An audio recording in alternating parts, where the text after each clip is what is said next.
What is going on, everybody? Welcome back to Election Analysis 2024, and today we are going to be talking about Donald Trump's best case scenario in the 2024 general election. I most recently did a video on Kamala Harris's best case scenario, and she ended up winning the election with 319 electoral votes, and today we are going to see how high of a tally Donald Trump can get in his best case scenario. First off, we are going to start with Kamala Harris's safe states. We can start with California and the states of Washington. These are normal states for her.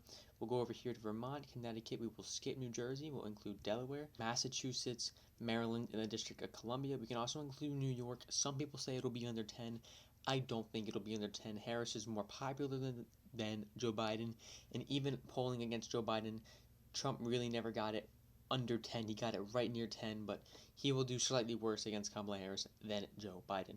We can also include the state of Illinois and Hawaii for Kamala Harris. And then lastly, we can go over to Maine District 1, and then that is it for Kamala Harris and her safe states. That puts her at 155 safe electoral votes. No doubt that she will get 155, even if Donald Trump does the best he possibly can. Now to the Donald Trump safe states. You'll see some familiar ones here out west, but you'll also see some states that you probably wouldn't think to include in the Donald Trump safe category, like the state of Texas. 40 electoral votes, safe, 10 plus points for Donald Trump. Same thing with Alaska.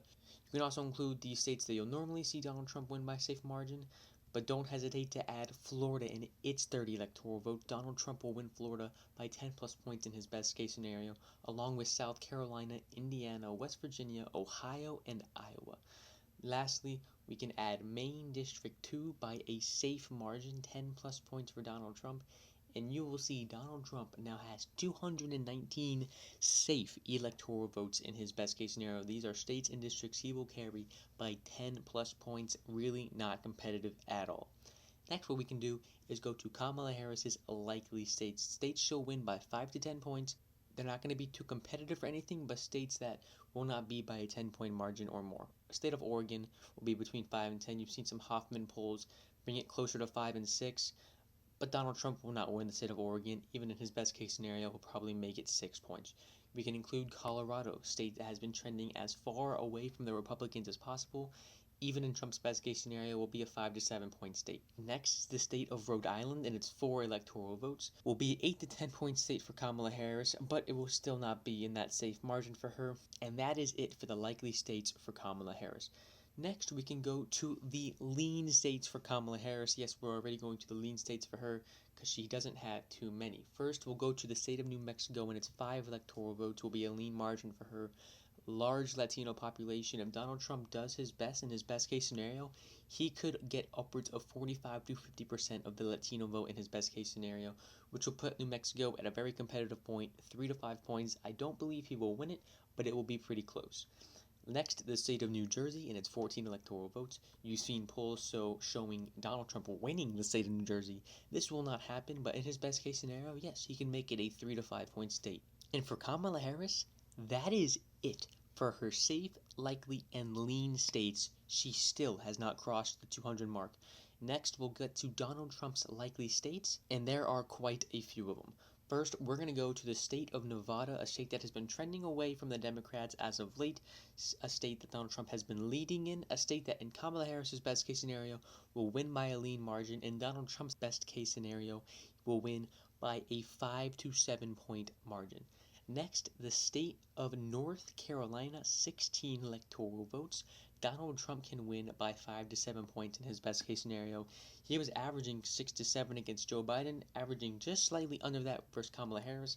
But if he gets going in stride these last couple months and Kamala Harris starts stumbling and some things come out about her in the news, anything bad cycling about Kamala Harris, this map can be something that you very well might see come November.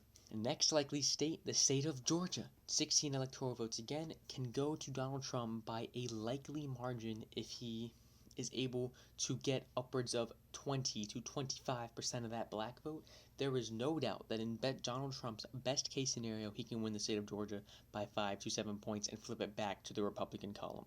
The next likely state will put Donald Trump over the edge. It's Pennsylvania. You heard me correct. Donald Trump can win the state of Pennsylvania by 5 points, no doubt, in his best case scenario. It's been his best polling Rust Belt state this entire election cycle. Against Joe Biden, he was averaging a 4-point lead. He is still leading versus Kamala Harris. It's a smaller lead, but in his best case scenario, he can win it by 5 points. That puts him over the edge, which means Donald Trump easily would be elected president in his best case scenario. The last likely state for Donald Trump would be the 11 electoral votes in Arizona. They would go his way. It would be razor thin. I think this is teetering between a lean to likely state for Donald Trump in his best case scenario. But still, as of right now, I think that if it's Mark Kelly on the ticket for Vice President Harris, I do not think Arizona will be a likely state. I think it'll be a lean state for Donald Trump's best case scenario. But as of right now, Donald Trump can win the state by 5 points or more. Next, we are going to finish out the Rust Belt, the state of Wisconsin and the state of Michigan.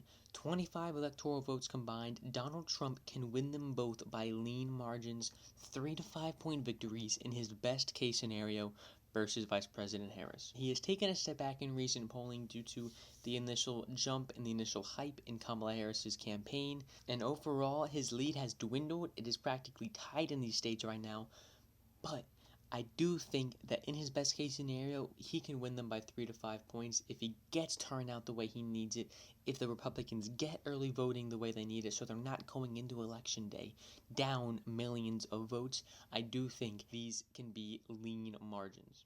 Next, we'll move into the state of New Hampshire. This will be a tilt state for Kamala Harris. That is right. I do not think in any way, shape, or form Donald Trump can win the state of New Hampshire in the 2024 election. I think if it were Joe Biden on the ticket, it could be possible in his best case scenario, but with Kamala Harris, someone who is slightly more liked, I don't think it's possible for him to flip the state of New Hampshire. It's a state that really resents him and a state that I don't see going into his column in any situation. Next, we'll go to Maine at large, where Donald Trump can win by a tilt margin. If things go his way, no doubt he would need to really cut margins in the first district and win the second district as big as he can. If he does that, yes, I can see him winning the state of Maine at large.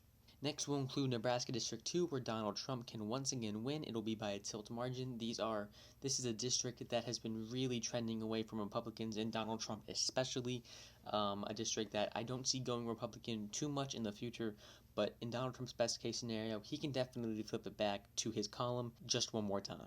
Lastly, we have the states of Minnesota and Virginia.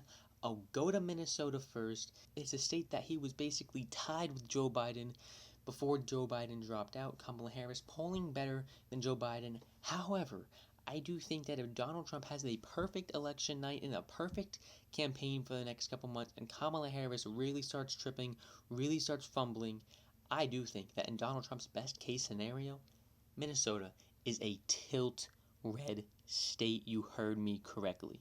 Next, last but not least, the state of Virginia, my home state, a very big state, a state that Donald Trump lost by 10.1 points in the 2020 election, a state that Governor Glenn Youngkin won just 1 year later, flipping the state by over 11 points.